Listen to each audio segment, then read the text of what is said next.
Gente que Fala, o melhor programa de debates do rádio brasileiro.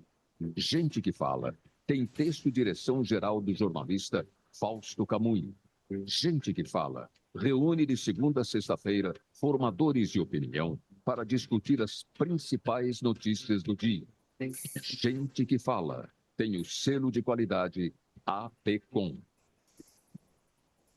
Olá, olá, boa tarde. O programa Gente que Fala está começando aqui pela 365, a sua rádio de todos os dias, pela UTV também, a TV da internet, nossas redes sociais, Instagram, Facebook, o nosso canal no YouTube. Tá tudo no ar para você acompanhar a nossa jornada de hoje e a retransmissão à noite, a partir das 10 horas, pela Rádio Cultura AM 990 de Dois Córregos, no Centro-Oeste Paulista e outras 20 cidades da região.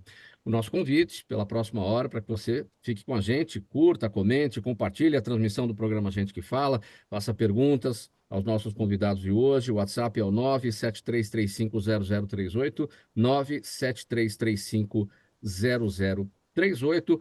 Eu sou Mauro Friesman. Vamos iniciar aqui mais uma semana, é segunda-feira, vamos com empenho, com dedicação, saúde para todo mundo e vamos colocar em campo aqui, vamos escalar o nosso time de especialistas, aqueles que vão analisar, vão debater os temas por aqui propostos hoje. Temos a jornalista Elaine Gomes, ela é especialista em gerenciamento de crises, direcionamento de campanhas e reputação política. Elaine Gomes, olá, como está? Tudo bem? Bem-vindo aqui com a gente. Prazer é todo meu, Mauro. Oi, todo mundo, ouvintes, gente que acompanha, gente que fala. Bom dia. Obrigado pela presença, Elaine. Eu apresento também o doutor Alfredo Scarf Filho, advogado, palestrante, ex-delegado de polícia e juiz do Tribunal de Impostos e Taxas de São Paulo. Doutor Scarf, bem-vindo aqui com a gente mais uma vez. Obrigado pela presença. Tudo bem? Estava com saudade já, viu, Mauro? Obrigado pelo convite, obrigado, Elaine, pela presença. Meu ex-secretário, Dr. Marco Petreluzzi, um prazer revê-lo. Quando eu fui delegado, ele era meu secretário de segurança, muito bom revê-lo. Quero dar um abraço em todos os ouvintes. Obrigado. Obrigado pela presença, doutor Scaff. Doutor Marco Vinícius Petreluzzi, advogado e secretário de Segurança Pública do Estado de São Paulo. Tudo bem, doutor Petreluzzi? Bem-vindo. Obrigado pela presença mais uma vez com a gente. Tudo bem, boa tarde a todos, boa tarde, Alfredo Scaff, obrigado pela lembrança, faz tempo, né? Mas aqui estamos, é um grande prazer estar aqui num espaço democrático, como é o Gente que Fala, para conversar sobre os dramas do nosso dia a dia.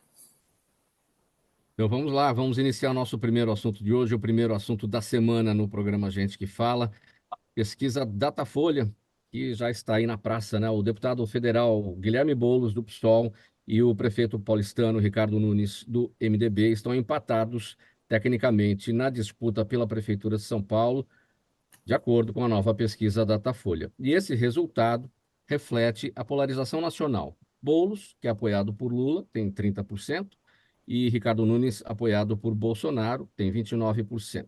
Entre os candidatos que tentam, aí pelo caminho, se viabilizar como uma terceira via nessa corrida municipal das eleições de outubro deste ano, temos a Tabata Amaral, do PSB, com 8%, Maria Helena, do Novo, com 7%, Kim Kataguiri, do União Brasil, com 4%, e Altino, do PSTU, com 2%. Elaine Gomes, eu começo com você, para a gente fazer uma análise aqui, você que atua no direcionamento de campanhas, de reputação política, esses números já estão diferentes agora, comparando com a pesquisa do ano passado, de agosto, onde havia um distanciamento maior entre os dois, hoje que estão empatados, Boulos e o atual prefeito Ricardo Nunes. A gente está só há 7 meses das eleições. A campanha não está muito parada aí do ponto de vista das estratégias? Oi, Mauro. Olha, a sensação que a gente tem é assim, a gente tinha até um posicionamento no ano passado, que o Nunes estava com 24, o Boulos com 32. Quando eles empatam agora, que a campanha praticamente começou, porque o ano virou, passou o carnaval, começou. O que a gente repara é, nem sempre o político pensa que o apoio que ele quer vai atrapalhar. E o governo federal, do presidente eleito e do ex-presidente, eles estão atrapalhando as campanhas. É isso que acontece. Então parece assim, o Nunes não decidiu, ele quer o apoio do Bolsonaro, mas também não quer, ele só quer a alegria e a saúde. A tristeza e a doença desse casamento ele não quer. Isso não acontece. Não é assim que brinca. O Boulos é a mesma coisa. Toda vez que o Lula fala alguma bobagem, passa da conta, o que tem acontecido, ele perde. E as campanhas, parece que eles estão dormindo. O Nunes correu, tá?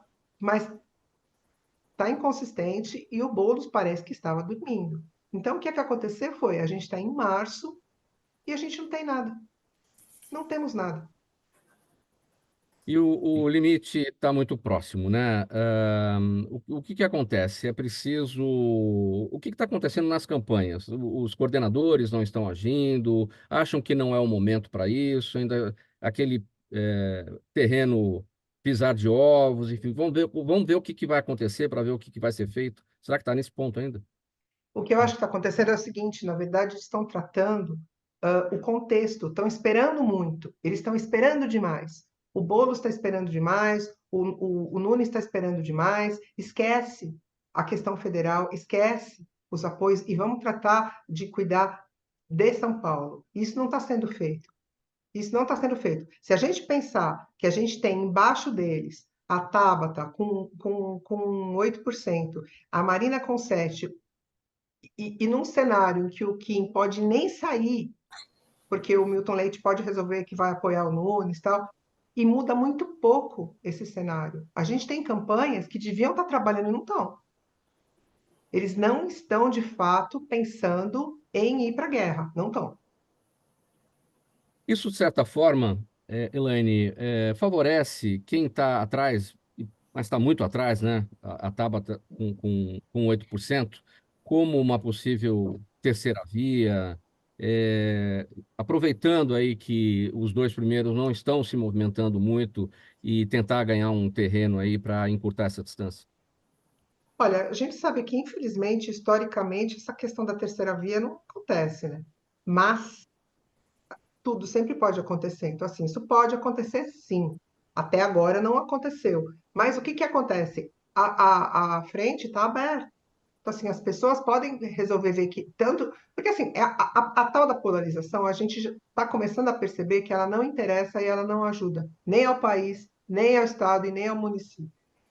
Não adianta, não resolve a vida de ninguém. E enquanto eles ficarem presos nisso, a coisa não anda. Então, assim, a gente tem a sensação, sim, de que a terceira via vai procurar, vai procurar achar um caminho e pode vir que aconteça, e pode ser, sim, por essa omissão das duas campanhas que estão em primeiro lugar, que não estão se mexendo. O que você diz de Marina Helena do Novo, que tem 7%, que é um nome que ninguém conhece, nunca concorreu e aparece ali colada na Tabata Amaral. Será que está havendo alguma confusão com o nome dela? Porque Marina, quando aparece em pesquisa eleitoral, muitas pessoas remetem a Marina Silva, por exemplo. Eu li isso em algumas avaliações, mas eu não acho muito que seja isso. A Marina, ela era do Instituto de Informação, ela é bastante conhecida e ela é uma pessoa muito sensata. Ela tem, assim, ela é bastante sensata e eu acho que, assim, o Partido Novo está procurando um caminho. Depois tudo que eles passaram, eles estão para um extremo, para outro extremo, agora a gente vai assim, a gente vai assado. Talvez ela seja uma bandeira, talvez ela seja a terceira via do novo, dentro do partido. Sim. Entendeu? Eu acho que ela é uma pessoa para a gente prestar atenção. Muito bem, eu quero apresentar agora que já está na nossa conexão também, nessa edição do programa Gente que Fala, o Antônio Fernando Pinheiro Pedro, advogado, jornalista, editor da revista Ambiente Legal. Pinheiro Pedro, seja bem-vindo aqui junto-se a nós neste momento. Tudo bem? Tudo bem, obrigado. É um prazer estar aí com vocês de novo. Prisman, tá uma dificuldade de, não sei se eu sou o único, mas está muito. Seu áudio fechou, Pinheiro Pedro, de repente. Vamos lá. Tenta aí novamente abrir. Você está fechado. Você continua fechado. Algum problema aí na sua tela? Agora sim, Pinheiro. Vamos lá. Oi, entrou? Sim, vamos lá. Vamos lá. Não, para mim é um prazer estar aí com vocês hoje. Estou dizendo que eu estou com uma certa dificuldade de conexão, por isso vocês me perdoem, por isso que eu demorei a entrar. Não está baixando aqui o sistema de conexão, por incrível que pareça. Mas vamos em frente, vamos lá.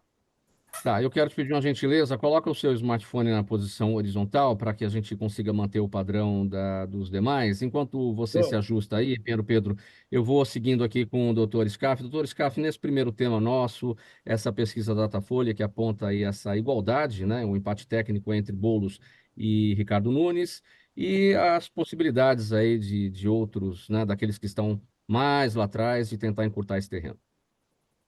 Mauro, eu queria abordar esse assunto da prefeitura sobre uma outra ótica. Eu Vamos lá. vejo que ser prefeito de São Paulo é o maior orgulho que um cidadão brasileiro pode ter. São Paulo é a cidade mais pujante desse planeta.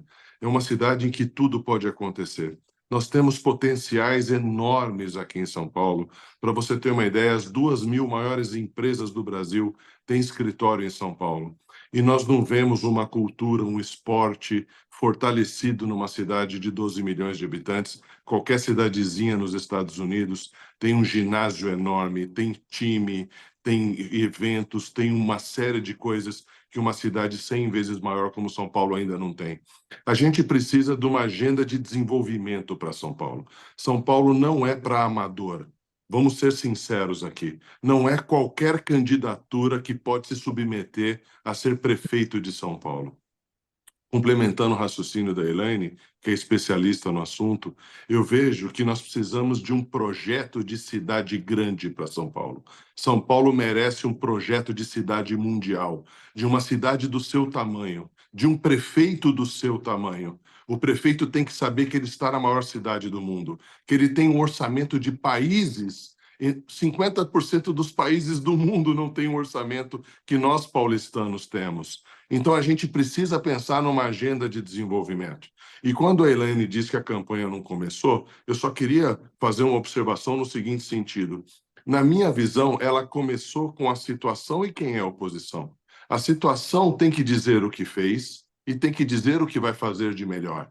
E a oposição tem que trazer projeto para a cidade. Tem que dizer o porquê que a situação não é boa e por que ela é melhor. E não simplesmente quem me apoia e quem não me apoia. Porque, veja só, o Ricardo Nunes, o prefeito Ricardo Nunes, tem se esforçado numa administração em que ele pegou andando, e ele tem o apoio do maior governador de São Paulo, na minha opinião, até o momento, que é o governador Tarcísio. Eu sou parcial nesse assunto, aplaudo a governança, a administração do Tarcísio em vários momentos. Obviamente que erros acontecem em qualquer administração, mas eu vejo uma boa-fé, uma transparência, uma agenda para o bem do tamanho do Estado no governo do governador Tarcísio. Então, eu vejo que realmente o Guilherme Boulos ele precisa de projeto e não se eleger como o Lula se elegeu, sem simplesmente não ter um plano de governo. Não apresentou um plano de governo. Isso não é opinião minha, isso é fato.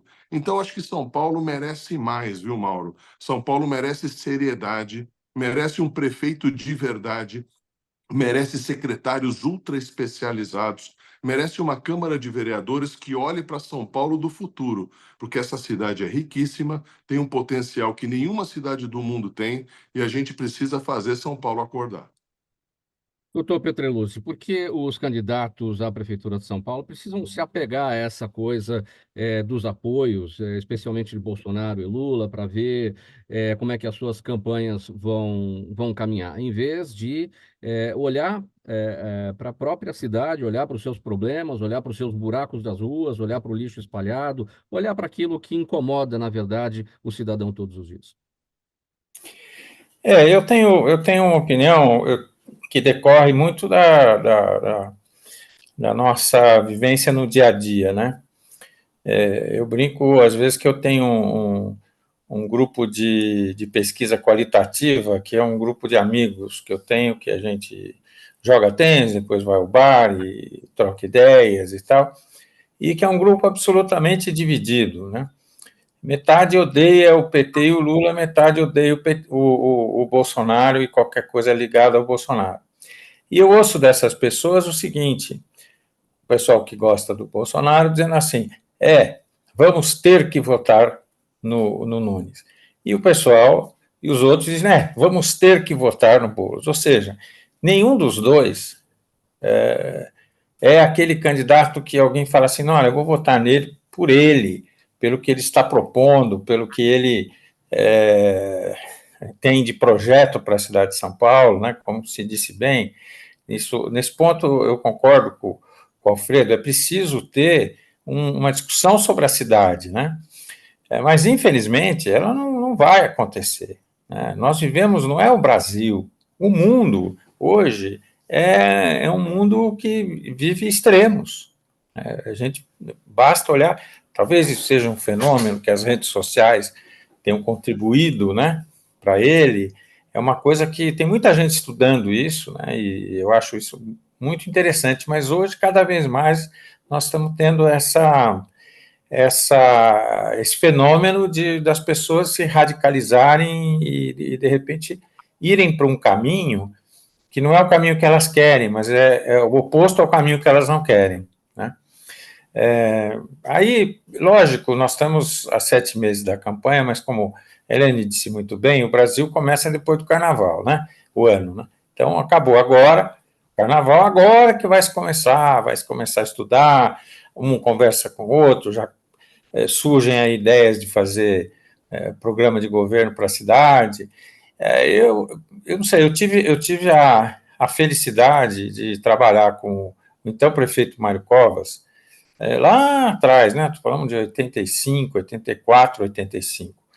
E naquela época nós tínhamos outra visão as eleições para prefeito eram marcadas por discussões locais, né? E você fazia projetos para a cidade era de um jeito, vai virando outra. Administrar uma cidade como São Paulo, eu tive essa oportunidade de trabalhar na prefeitura, é uma coisa altamente complexa, difícil, né? Você tem desde uma coisa de ponta mais absoluta, né, seja na tecnologia, seja nos negócios, enquanto você tem biafras, como dizia o ex-prefeito Olavo Setúbal, né, ele dizia São Paulo é administrar Suíças e biafras, né? Então, nós precisamos ter... eu gostaria que os candidatos pensassem um pouco mais em projetos para a cidade. Porém, eu sou descrente. Eu acho que, no fundo, vai ser uma eleição esquerda, direita, Lula, Bolsonaro, e nós vamos ter que, mais uma vez, fazer opção, não pelo que a gente quer, mas sim contra aquilo que a gente não quer. Pinheiro Pedro, sua análise, Boulos e Nunes empatados aí na corrida eleitoral, de acordo com a pesquisa Datafolha, e refletindo o que está acontecendo, né, há muito tempo no país, essa divisão, essa polarização.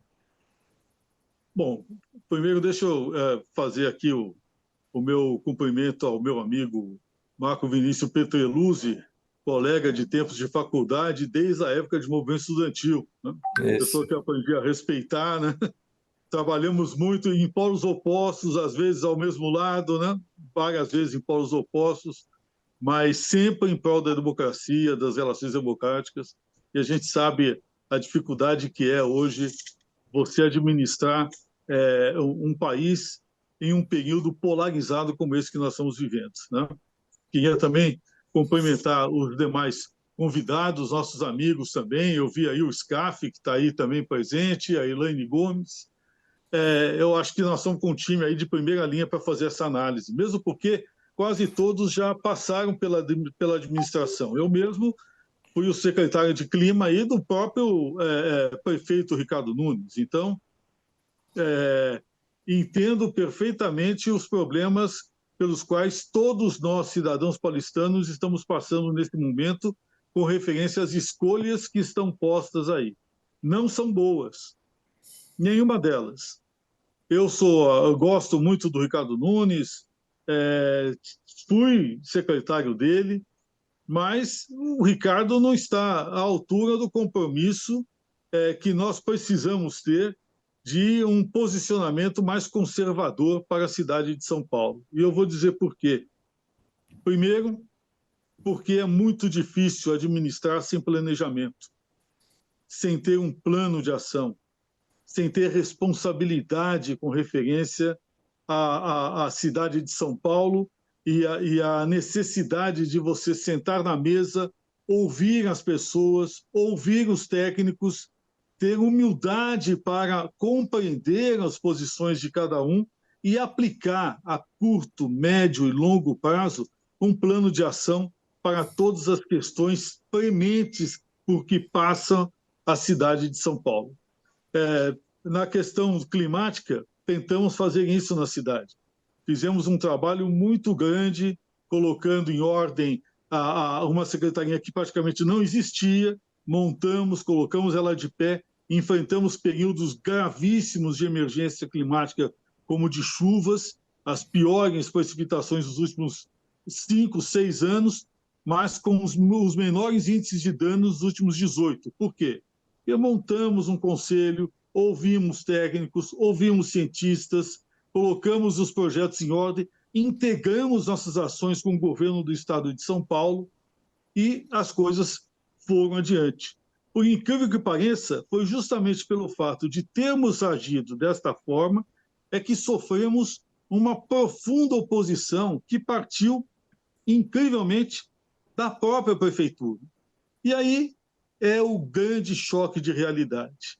Nós temos, infelizmente, uma máquina que está montada, tanto na prefeitura quanto no estado, para não funcionar. Se não for pela vontade férrea do chefe do executivo de plantão, e o Petreluzzi sabe muito bem o que é isso, porque ele trabalhou com um executivo que tinha mão forte, que era o Covas, e agora nós estamos tendo um governador também muito firme, que é o Tarcísio. Se não for pela vontade férrea, as coisas não andam. E eu percebo que o Nunes não tem essa vontade férrea. Daí a dificuldade que ele tem de se descolar do Boulos, que é uma figura absolutamente impensável dentro de um sistema de governança para a cidade de São Paulo.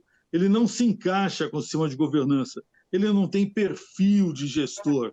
Ele não tem perfil de ouvir, de atender as pessoas. Hoje ele está montado em cima de uma vice que tem a experiência de gestão, que é a Marta Suplicy, para tentar vender ao eleitorado algo que ele não possui, que é este perfil de gestão, de humildade para ouvir, para entender, e aí sim, capacidade e coragem para executar. Infelizmente, o que está posto aí hoje para nós, a cidade de São Paulo, não nos atende. Vamos ver o que vai dar, né? Vamos seguir. Programa Gente que Fala, edição de segunda-feira por aqui, pela 365, sua rádio de todos os dias, OTV TV da internet, redes sociais, Instagram, Facebook, o nosso canal no YouTube e a retransmissão às 10 da noite pela Rádio Cultura AM 990 de Dois Córregos, no Centro-Oeste paulista. Olha, gente, faltam pouco mais de 8 meses para a eleição da seccional paulista da OAB e alguns candidatos de oposição já se movimentam para essa disputa. Entre os nomes que estão aí propostos, Dr. Alfredo Scaff, que está aqui com a gente, ele participou da última eleição, o Carlos Kaufmann, ex-presidente do Tribunal de Ética da entidade, e o criminalista José Luiz de Oliveira Lima.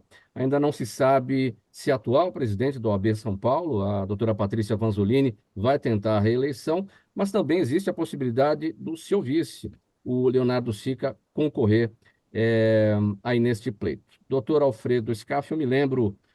na eleição anterior, o senhor foi candidato e esteve aqui para inúmeras conversas com a gente, no programa Gente que Fala. O senhor falava já naquele momento sobre a necessidade da OAB trabalhar com um orçamento menor. Ainda essa é a proposta? Mauro, eu agradeço muito a oportunidade de estar hoje aqui com vocês e justamente esse tema se encaixar com a minha presença. Eu quero ser o mais imparcial possível, se eu conseguir. Veja, as nossas propostas em 2021, elas nunca tiveram tão firmes como elas estão hoje. Você percebe que a OAB, nos últimos 12 anos, ela desceu a ladeira. Nós estamos na lama. Nós estamos numa classe que é a classe mais forte do mundo. Não existe uma entidade com 500 mil inscritos no Estado Federativo, no mundo, como tem a OAB de São Paulo. Então, eu percebo, Mauro, que o que falta na OAB não é a máquina, o que falta é liderança. Liderança com coragem, com independência, para buscar resultado para todos. A gente não enxerga legado nos últimos 12 anos de OAB. A OAB arrecada bilhões e não executa isso em prol do advogado. A gente precisa entender o porquê do tamanho da OAB. A gente precisa entender a nossa força. O que é que a gente pode conseguir? O que um presidente com liderança, com coragem, com independência e com firmeza, sem rabo preso com ninguém, com missão, com propósito, amigo de todos, com princípios, que não abandona ninguém, que não divide a classe. Nós nunca precisamos tanto de união como nesses problemas que nós estamos passando pela advocacia, que não adianta eu falar aqui quais são os problemas, porque são inúmeros. Todos os advogados conhecem o que nós estamos passando. O que a gente não merece, Mauro, é uma OAB que pode conseguir tudo e não consegue nada. Uma OAB que precisa ser unida está sendo fatiada por questões ideológicas de quem dirige a OAB. Nós precisamos de liderança, nós precisamos de um líder, nós precisamos de uma lei complementar da advocacia, que há 35 anos nós somos presenteados na Constituição e até hoje só a nossa classe que não tem. Nós precisamos conversar com o prefeito, nós precisamos conversar com o governador, nós precisamos fortalecer o mercado de trabalho da advocacia, que está quase morto, está em metástase. Quando você fala que você tem 500 mil inscritos, não quer dizer que todo mundo está advogando. Praticamente metade não participa da eleição porque metade não advoga. Então a gente precisa repensar a advocacia, uma advocacia de resultado. O advogado precisa ganhar dinheiro, ele precisa ir menos para o judiciário, ele precisa se utilizar mais da força do seu escritório, como é nos Estados Unidos. O judiciário é nosso parceiro. Nós precisamos dialogar com o judiciário, dialogar com a sociedade civil, porque aquele protagonismo, Mauro, que nós sempre tivemos na OAB, nós perdemos nessas últimas gestões. E isso está deixando a classe humilhada, a classe indignada, as pessoas não têm orgulho de ser advogado hoje. O senhor falou em posições ideológicas. Quando o senhor destaca esse ponto, o senhor quer dizer de interferência política, partidarização dentro da OAB? Mauro, eu adoro essa pergunta, eu vou te dizer por quê.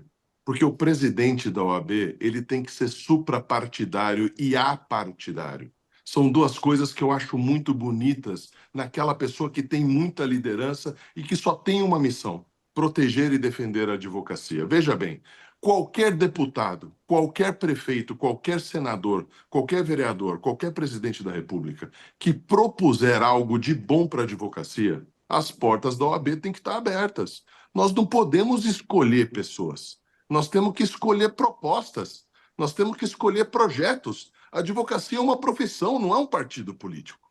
Então, a gente tem que entender a advocacia no foco da profissão. O que é que a profissão precisa? Quais são os exercícios que a gente tem que aprimorar na nossa liberdade de ser advogado e exercer a advocacia? É isso que a gente precisa. As pessoas muitas vezes, Mauro, e eu gosto muito dessa pergunta, tentam me encarimbar de algum lado. Não vai adiantar, porque o meu lado é a advocacia. Não existe lado político partidário numa instituição privada que não tem um centavo de dinheiro público. E diga-se de passagem, riquíssima, riquíssima. Porque se todos os advogados pagarem anuidade, a OAB arrecada R$1,5 milhão por dia. Qual município do estado que arrecada isso? Então, Mauro, essa pergunta é muito procedente e pertinente, porque a OAB precisa deixar essa questão de fígado pessoal, ideológica, parcial. A OAB tem que ser de todos. O advogado tem que dormir tranquilo, sabendo que ele tem uma liderança que vai defendê-lo e protegê-lo. O que o senhor acha da transparência ou não transparência na prestação de contas da OAB? Eu acho péssima. Eu acho que toda nota fiscal de qualquer dirigente da OAB tinha que estar no site imediatamente. É péssima a prestação de contas. A transparência praticamente não existe. A gente tinha que ser notificado de tudo que está acontecendo na OAB. Pergunta para 10 advogados amigos seus se eles sabem como é que o dinheiro está sendo gasto, ninguém sabe. Então, isso é o tipo de coisa que em 2024 é só apertar o botão e fazer. Basta ter boa vontade, basta ter transparência de verdade. O presidente da OAB precisa de uma verba gigante? Vamos analisar isso. Por isso, a minha proposta em 2021, se você me permitir lembrar, da anuidade de R$500 e não de 1.000. Porque não é possível uma entidade arrecadar bilhões e não entregar nada. E dá para trabalhar com 50% do orçamento em vez de 1.500? Lógico que dá, Mauro. Sabe por quê? Porque nós vamos ter liderança, gestão, vamos trazer resultados legislativos, resultados políticos, resultados de prerrogativas e resultados de dignidade. Para tudo isso, você não precisa de muito dinheiro. O senhor falou da necessidade de ir até o governador do estado. Qual é o principal pleito? Assistência judiciária, por exemplo? Olha, o governador, ele é um dos maiores parceiros de uma advocacia que tem 500 mil pessoas intelectualizadas. Imagina, 500 mil pessoas graduadas que têm inscrição no estado de São Paulo. É obviamente que uma belíssima parceria da OAB com o governo do estado em qualquer setor, no setor social, no setor de segurança, no setor previdenciário, inclusive no setor educacional. Por que não? Obviamente, Mauro, que você citou a questão da questão da assistência jurídica que sai dos cofres públicos, eu tenho absoluta certeza que com um bom projeto, o atual governador, ou qualquer que seja outro governador, tem que abraçar essa causa, porque a assistência judiciária no interior, ela equivale à defensoria pública, e os advogados não podem botar gasolina no carro para trabalhar. Isso é uma coisa que a gente precisa mudar essa concepção. A gente precisa mudar essa cultura da advocacia. O advogado que ganha dinheiro tem que ser aplaudido. O advogado que enriquece tem que ser aplaudido. Aliás, meu pai dizia o seguinte: de todos os operadores do direito, o único que corre o risco de ficar rico é a advocacia. Ele está correto, porque todos os outros recebem salário. Quem recebe salário e fica rico tem que provar herança, tem que casar com a mulher rica, porque quem recebe salário e fica rico fica suspeito de outras coisas. A advocacia não. Eu posso pegar uma causa amanhã com o Petreluzzi, com o Fernando Pinheiro Pedro e ganharmos rios de dinheiro. E eu vou aplaudir os meus colegas e a gente tem todo o direito e o sucesso de ter sucesso. A gente tem que mudar essa concepção, Mauro. Nós estamos em 2024 e a advocacia está travada para fazer publicidade. Isso é um ledo engano, isso é uma barbaridade. Um país como o Brasil, você tem que liberar a publicidade, vírgula, com regras rígidas. Coloque regras, mas dê a liberdade. Não adianta tirar a liberdade e colocar regras. Você tem que dar a liberdade e depois você coloca a limitação da liberdade. E é isso que a gente precisa, tanto na questão da publicidade quanto na questão do porte de arma, porque não existe uma profissão mais vulnerável do que a advocacia, o perigo público, do que qualquer outra que ainda tem porte de arma e é cercado de policiais no fórum. Nós realmente temos isonomia para o porte de arma, como eu disse, a liberdade da publicidade com regras e o porte de arma também com muitas regras, mas tem que ser um direito isonômico. Doutor Scarfi, para a gente fechar esse tópico, nós temos OAB em todos os estados, temos a OAB nacional. Qual delas está mais de acordo com seus pensamentos? Na verdade, a OAB Nacional, para mim, na figura do seu presidente, ele é totalmente ilegítimo. Aliás, o projeto de lei para ter eleição direta para o Conselho Federal é meu. Acredite vocês se quiserem. Eu tive que tomar essa iniciativa. É o PL 1123/22. E eu gosto do Beto Simonetti, ele é meu amigo. E um dia ele falou assim: você me chamou de rainha da Inglaterra. Eu falei: Beto, eu vou repetir, você é a rainha da Inglaterra. Porque quem não é eleito pelo voto direto não tem legitimidade e não tem a honra de ser o presidente da maior entidade do Brasil. Você tem toda a caneta para fazer isso e você fez eu fazer um projeto de lei para forçar isso, quando é totalmente desnecessário. Veja bem, Pinheiro, nós empurramos a eleição direta para presidente da República em 84. A Elaine se lembra disso. Foi a OAB que exerceu esse protagonismo. E eu te pergunto, Elaine, como é que a gente empurra uma eleição para presidente da República e não faz o dever de casa? Isso é a maior vergonha que a gente pode passar em todos os tempos. Isso é fato, não é opinião minha. Então, Mauro, a gente precisa corrigir essas coisas. E eu vou te garantir uma coisa, Mauro. Quando São Paulo tiver liderança, a OAB Federal vai ter a liderança do país, não a favor de São Paulo, a favor do Brasil. Mas nós vamos lá, vamos bater na porta e firme. 12h33 agora, programa Gente que Fala prossegue pela 365, a sua rádio de todos os dias, All TV, TV da internet, também pelas nossas redes sociais, Instagram, Facebook, o YouTube, e a retransmissão às 10 da noite pela Rádio Cultura AM 990, de Dois Córregos, no Centro-Oeste Paulista e outras 20 cidades da região. Olha, pessoal, o Superior Tribunal de Justiça vai julgar no próximo dia 20 se o ex-jogador Robinho deve cumprir no Brasil a pena de 9 anos de prisão imposta pela Justiça da Itália por estupro. Segundo a apuração de diferentes veículos, a tendência é de que a maioria dos ministros da Corte Especial siga o voto do relator Francisco Falcão e decida pela homologação da pena italiana. Mesmo assim, Robinho não seria preso tão rapidamente, porque ainda poderá recorrer ao Supremo Tribunal Federal. O que dá para tomar como análise agora, doutor Petreluzzi, sobre o que deve acontecer no STJ a partir do dia 20? Eu espero que a sentença seja homologada, porque na medida em que o Brasil não admite corretamente, no meu modo de ver, a extradição de um seu nacional para outro país, e ele praticou um crime violento, grave, gravíssimo, naquela outra jurisdição, e isso é previsão, existem acordos internacionais, a pena pode ser cumprida aqui no Brasil. Há requisitos para isso, seja requisitos de natureza de garantia do acusado, né? É feito um exame de todos os princípios de processo que são aplicáveis no outro país, para ver se eles são correspondentes aos nossos, né? Há uma verificação sobre se a pena é adequada, tendo em vista a pena que poderia ser aplicada caso o crime tivesse sido julgado ou cometido aqui no Brasil, e uma vez presentes esses requisitos, tem que homologar e seguir em frente. Me parece, eu não conheço o caso, assim, nós que somos da área, a gente sempre fala em tese, porque para falar sobre um caso, você precisaria tê-lo examinado, né? Mas em tese, do que me foi dado saber, o processo deve mesmo ser homologado, e eu acho justo que isso aconteça, e porque, afinal, nós estamos vivendo, inclusive, um momento muito, aliás, isso é uma coisa muito curiosa, né? Com todo o crescente aparato legal em favor das mulheres, né?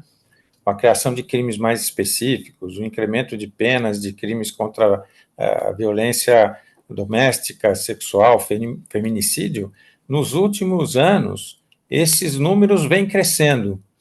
Eu sou casado com uma feminista ferrenha, que trabalha muito nessa área, que é a Valdereza Budi, nós discutimos isso com muita frequência e chegamos à conclusão que, na verdade, o que está acontecendo é que as mulheres estão tomando mais consciência da sua condição e, na verdade, isso vem gerando uma reação dos homens violentos. Então, as leis que têm endurecido, elas têm que ser aplicadas, elas não podem ficar só como uma teoria.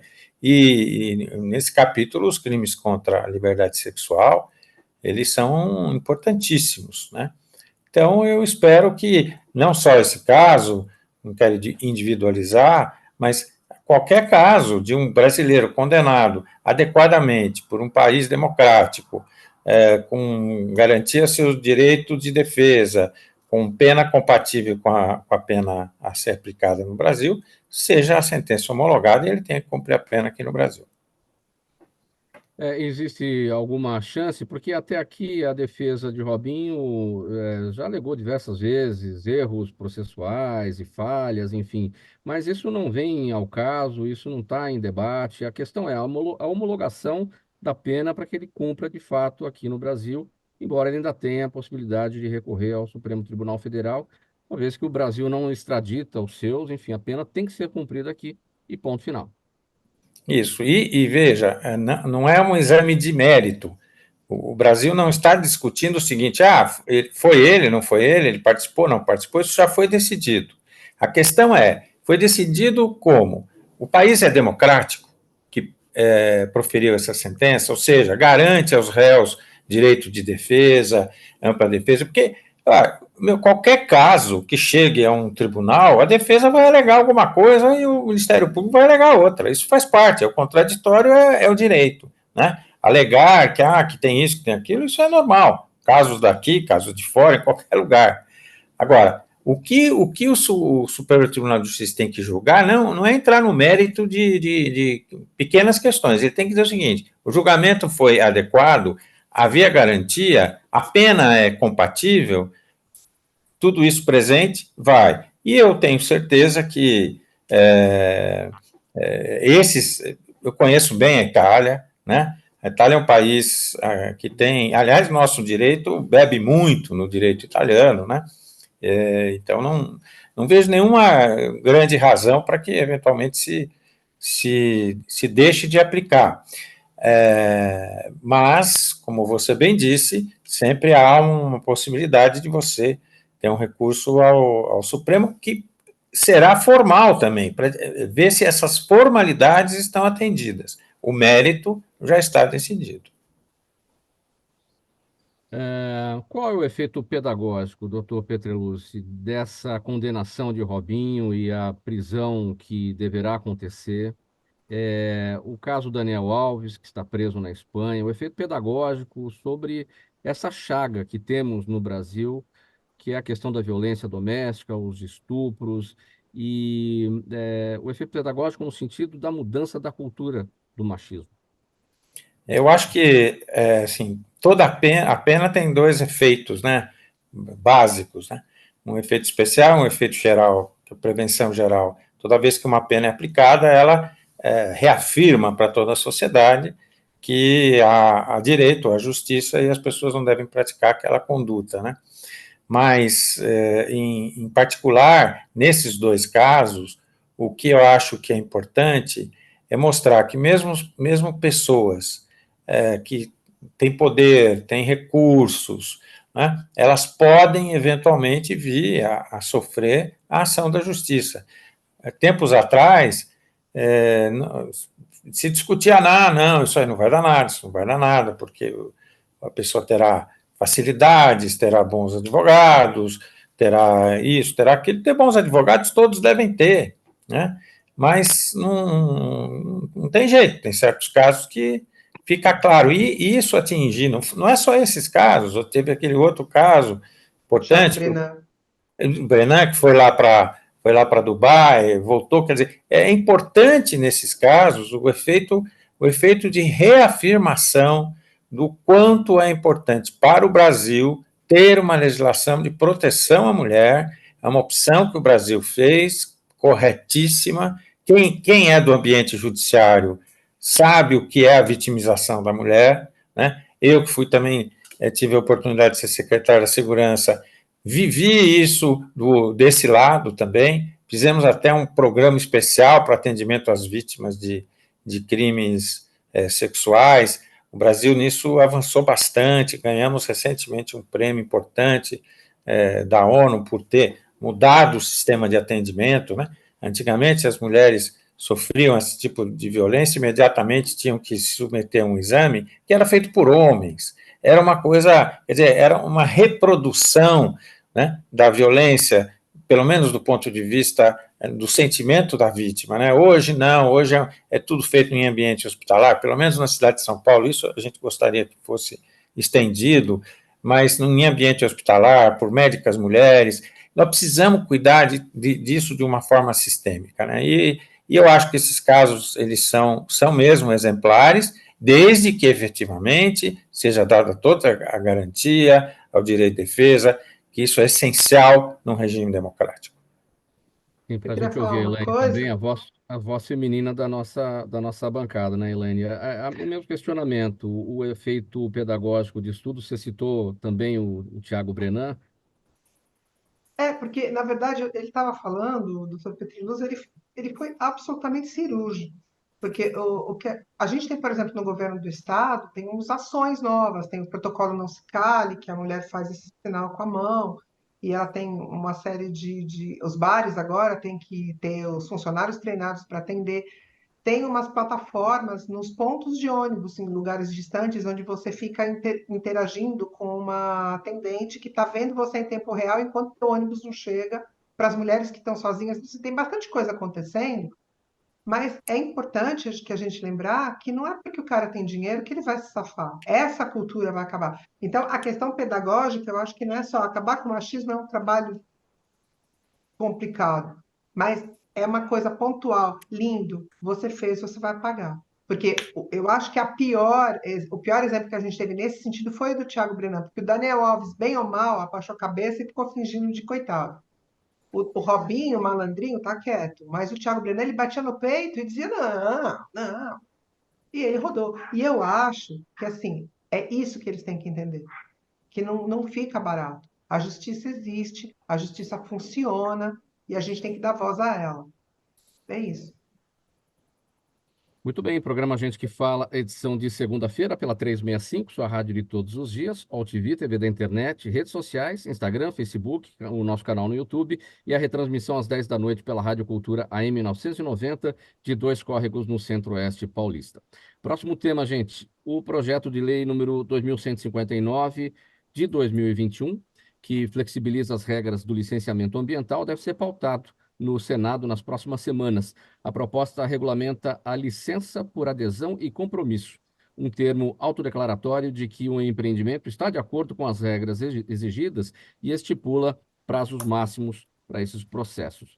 Os críticos afirmam que essa licença por adesão e compromisso servirá como um autolicenciamento e que o limite de tempo vai inviabilizar a análise de casos mais complexos. Já os defensores dizem que ela vai desburocratizar os procedimentos e dará segurança jurídica para os empreendimentos. Pinheiro Pedro, você está do lado da crítica ou do lado da defesa do projeto de lei? Não, eu estou do lado da defesa do projeto de lei, mas é necessário que a gente veja a coisa num contexto um pouco maior.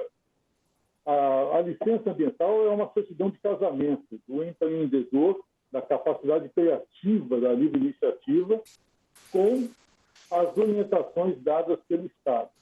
O que compete ao poder público? O poder público, aliás, ele recebe impostos para isso, compete mapear e inventariar a área de jurisdição. 2, planejar, fazer o planejamento integrado, saber o que se quer daquele determinado território. 3, ordenar o território. Se você cumpre essas 3 fases, o licenciamento fica mais fácil. O indivíduo vem com a ideia, vem com o empreendimento e ele sabe de antemão se ele pode fazer ali ou não, se aquilo está de acordo com o planejamento determinado para aquela área ou não, ou se é compatível com o mapeamento. O Estado vai dizer onde e como o indivíduo fala o quê. O grande problema no Brasil, sempre houve a judicialização e o conflito, porque o Estado nunca cumpriu com os 3 primeiros dados, as 3 primeiras obrigações. O Estado não mapeia, não inventaria, planeja mal ou não planeja e não ordena. E quando ordena é uma zona. Não é à toa que nós chamamos aqui o ordenamento territorial de zoneamento, né? Então, é muito difícil. Toda vez que você vem com investimento, com empreendimento, com algo que é de positivo, né, você sofre pelo fato de se apresentar para obter uma autorização social. A mesa por apenas R$ 479,40, então, é muito grave o que a gente observa no Brasil. E não é por outra razão que a flexibilização do licenciamento precisa vir, porque você precisa dar responsabilidade ao empreendedor para que ele faça a coisa de maneira correta. E aí você poderá cobrá-lo, né, na medida em que você poderá obter dele os compromissos necessários. É melhor do que o que era feito. O Estado não cumpria as suas fases, não fazia a sua lição de casa, e aí impunha, ou continua impondo até hoje, sobre o empreendedor, tudo aquilo que ele não fez, né? Transforma cada ato de licenciamento num ato político, né? Isso precisa acabar. Por que nesse setor, Pinheiro Pedro, na área do licenciamento ambiental, é tão complicado toda vez que a gente toca nesse assunto, toda a matéria que tem que passar em Brasília, ela cria essa divisão entre ambientalistas e o setor produtivo. Por que não se consegue chegar a um consenso entre as duas partes? Uma situação que leve, né, de forma razoável né, para os dois lados. Mas, Mauro, veja só, o grande problema está justamente nesse falso dilema. Não existe ambientalistas de um lado, né, e empreendedores de outro. Né? Essa questão ela é muito mal colocada. O que existe é uma ideologia biocentrista que vigora no país e que está em decadência no restante do Ocidente, né? Levando consigo junto, inclusive, os questionamentos que estão sendo levados hoje na Europa em relação à Agenda 2030. Né? Então, está havendo hoje uma debacle mundial em relação a essa questão, justamente por conta da necessidade de se trazer, por meio de uma agenda ambientalista, um deslocamento do ser humano do centro de atenções para com o equilíbrio ambiental. Isso é absolutamente equivocado. Isso tem origem no nazismo. Isso tem origem no discurso do Reichsführer Hermann Göring, quando ele colocava que o Reich tinha um código ecológico que deslocava as atenções da norma do Reich para o meio ambiente e retirava dele o interesse do ser humano. Isso é o que nós herdamos até hoje nessa discussão. E nós precisamos acabar com isso. Nós precisamos resgatar a capacidade da economia poder se adaptar ao ambiente e o Estado voltar a ser um grande regulador. Ele não pode ser um provedor, ele não pode ser um eterno fiscalizador, ele é um regulador. É necessário que a gente permita que o país se desenvolva. Quando nós falamos em desenvolvimento sustentável, nós falamos em desenvolver, sair do envolvimento. Isso é o grande problema. As pessoas não compreendem o que é desenvolvimento, infelizmente, quando tocam no assunto relacionado ao ambientalismo. Agora, esse tema de um Estado regulador é isso que o Brasil não sabe fazer, nunca soube fazer. A gente tem que virar uma página, né, que está ali presa nas raízes, né? E como é que a gente faz isso? Pois é, o grande problema é nós resgatarmos a necessidade de termos hoje um ambiente de regulação no país. Infelizmente, a esquerda brasileira não tem nenhuma noção do que é o ambiente de regulação. E, às vezes, em que nós tentamos levar adiante esse posicionamento, nós acabamos nos envolvendo com os interesses políticos, né, ligados às agências reguladoras, que acabam, de uma forma ou de outra, capturadas pelos interesses econômicos que deveriam regular. Isso também acontece na primeira agência reguladora posta no país, que é o IBAMA. Já na década de 80, com a Política Nacional de Mudanças Climáticas, de Meio Ambiente, Política Nacional de Meio Ambiente, nós já tínhamos essa visão de Estado regulador. E nunca conseguimos entender que o IBAMA, na verdade, ele é um ambiente, ele tem um ambiente de regulação. Ou seja, ele tem que permitir dar determinadas diretrizes e permitir que todo o setor econômico de impacto ambiental possa se adaptar e, por si próprio, começar a trabalhar no sentido de obter uma ação mais equilibrada em relação ao ambiente que ele pretende, onde ele pretende se desenvolver. É difícil, Mauro, mas se a gente não começar a aplicar isso, não vamos aplicar nunca. Sim. Mais um tema aqui no programa Gente que Fala, pela Rádio 365, sua rádio de todos os dias, AltV, TV da internet, redes sociais e a retransmissão às 10 da noite pela Rádio Cultura AM 990, de Dois Córregos, no Centro-Oeste paulista. O governador de São Paulo, Tarcísio de Freitas, disse na última sexta-feira agora que não está nem aí para as denúncias de abusos cometidos durante a Operação Verão da Polícia Militar, que já deixou 40 mortos na Baixada Santista. A Conectas Direitos Humanos e a Comissão Arns apresentaram queixa ao Conselho de Direitos Humanos da ONU, pela escalada da violência policial na região. Bom, a frase dita pelo governador de São Paulo na sexta-feira foi a seguinte: sinceramente, nós temos muita tranquilidade com o que está sendo feito. E aí o pessoal pode ir na ONU, pode ir na Liga da Justiça, no raio que o parta, que eu não estou nem aí. Foram as palavras do governador naquele momento. Doutor Petreluzzi, o que esse episódio nos revela, essa fala do governador nos revela? É difícil, né? Questão que eu coloco, primeiro deixa eu dizer uma coisa a vocês, eu tenho profundo respeito pela polícia. Eu dizia quando era secretário que achava que a polícia era a genie da sociedade, né? Todo mundo odeia a polícia, a não ser quando precisa dela. E eu vi isso milhares de vezes. E também dizia que todo mundo dizia que não gostava de polícia, mas que eu achava esquisito. Todo lugar que eu ia, o pessoal pedia mais polícia.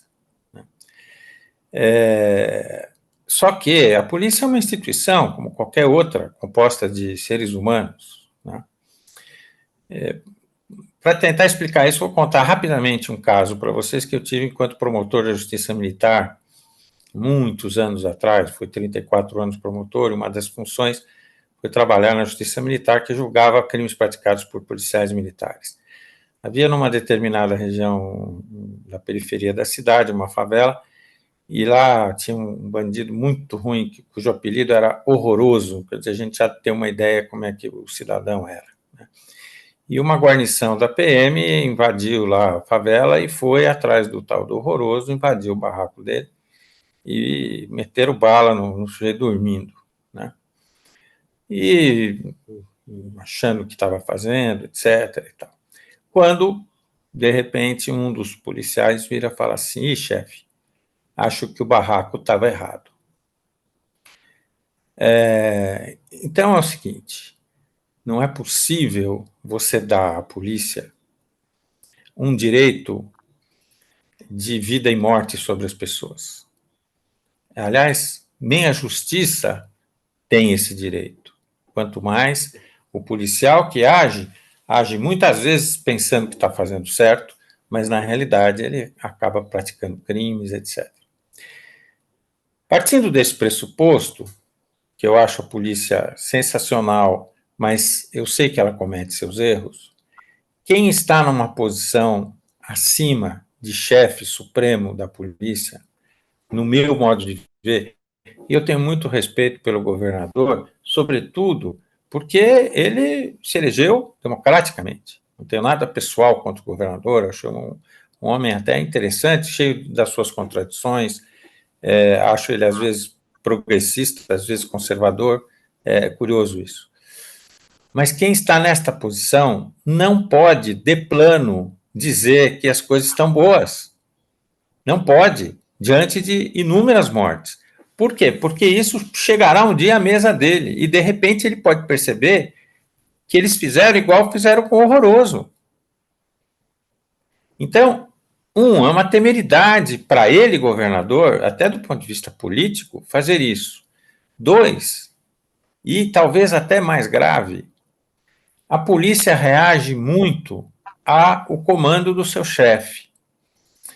Quando o chefe fala coisas como o governador tem falado, isso assula o policial.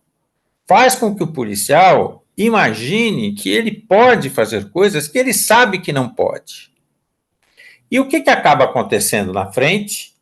Na hora H, vai sobrar para o policial. Porque se o Ministério Público investigar e descobrir que tem alguma coisa errada ali, o Ministério Público, a Polícia Civil, e isso for parar na Justiça, não vai ser o governador que vai responder por isso. O governador vai dizer, não, apoiei uma operação que julgava justa. Né? Nós já tivemos exemplos no estado de São Paulo de pessoas com as melhores intenções endurecerem muito o discurso e isso acabar em tragédia. Então, eu acho que o governador deveria agir com um pouco mais de cautela, um pouco mais de... Talvez o governador ainda não tenha experiência em relação à questão policial. Ele é um administrador público que teve em várias áreas, mas talvez na questão de segurança pública ele não tenha ainda essa experiência.